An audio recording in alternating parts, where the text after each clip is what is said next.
As well as helping farmers to plant trees in their farms, Excellent Development is also planting protected forests. These forests focus on endangered indigenous trees to provide a long-term resource for the communities.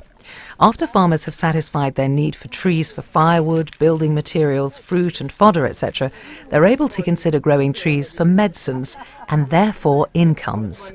Over 80% of the population, living in these regions rely on traditional medicine for primary health care. It is actually becoming increasingly very difficult to obtain the raw materials in the form of the plants, that is in barks and roots and the leaves and also flowers, because most of the plants that we are using for herbal medicines have been cleared. The trees are being chopped down for fuel, they are being chopped down for building, they are being chopped down for all sorts of activities.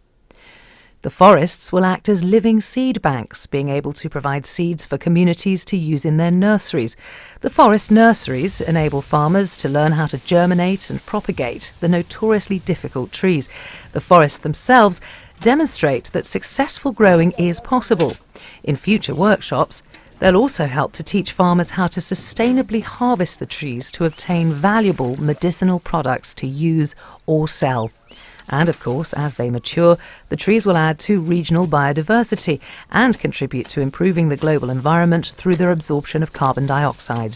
The Futoni medicine forests, I've said that we are growing indigenous trees which grow in the area, and some of the indigenous trees are endangered. And so we have brought them in the farm to be grown, and then if they are going to be grown in this farm, they are going to be used later as a way of providing seeds for the endangered trees. So for that purpose, they are going to be conserved and they are going to be available in the future, because now they are almost getting extinct and in the red list. The species selected for the forests are chosen because they're locally, nationally or globally endangered, and the majority of them also have medicinal properties. All but 2 of these are indigenous: horseradish tree and neem, both of which have valuable medicinal use and are being planted as additions to the indigenous varieties. Endangered species of trees planted include Prunus africana, or red stinkwood, which is protected, and Dalbergia, or African blackwood, and African pencil cedar, which are both on the IUCN Red List. The exotic tree moringa is known as the miracle tree. Weight for weight, moringa leaves contain more vitamin A than carrots, more calcium than milk, more iron than spinach, more vitamin C than oranges, and more potassium than bananas, whilst the protein quality of moringa leaves rivals that of milk and eggs. Not only that, it has been used for centuries in traditional Indian medicine and can even purify water. A miracle tree indeed.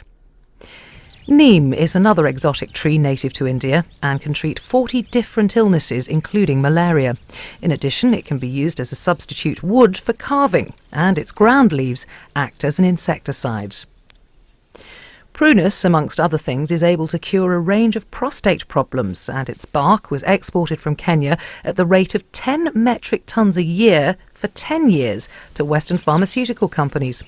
This supported a $220 million annual market for prostate remedies. Not common to the Machakos region, Excellent Development and farmers in their self-help groups are successfully growing it for income and conservation purposes. This tree actually grows on the slopes of Mount Kenya and the Aberdares, quite far from here, much higher, and it requires a lot of water, and yet it's growing this well here. I'm very surprised. They are also growing Prunus africana, although it takes a bit of time to grow, which is allowed. We will buy, of course, from them. Warburgia ugandensis is another rare tree grown by Excellent. It's taken as a cure for stomachache, toothache, muscular pains and malaria too. Warburgia tree is one of the special medicinal trees we have in Africa, and especially in Kenya. Again, it's one of those seriously endangered trees or species disappearing from the country. Why is it disappearing?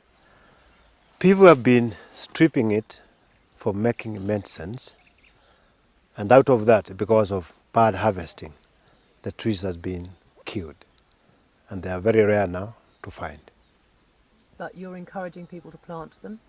We are encouraging farmers and trying to locate seeds to enable them plant them so that we can return back the trees. Excellent also plant a number of trees identified by local traditional healers and Traffic, the international organisation which monitors the trade in endangered species. This is the lucky bean tree, or Erythrina abyssinica, and it is an important tree in the area because of its medicinal properties. The roots feature in the treatment of syphilis and snake bites. Dalbergia, or African blackwood, may be a medicinal tree, but it's more under threat for its use for carving and woodwind instruments like clarinets. Commercially extinct in Kenya, Tanzania still earns $2 million a year from the international musical instrument industry. Excellent is planting the tree in Kenya, where it's particularly under threat. Whilst it's legally protected, carvings are still being produced, and worse still, other endangered medicinal trees like African wild olive are being used instead. Conservation efforts have also promoted the use of alternative, faster-growing trees for carving, like Melia and Neem. Excellent has just started a forest focusing entirely on the problems caused by carving use. They're planting African blackwood, African wild olive and substitute carving woods Melia and Neem. Whilst the planting of forests makes a vital contribution to the conservation of endangered species, it's the work of Excellent in enabling communities to grow the trees in their farms that will ensure their long-term survival.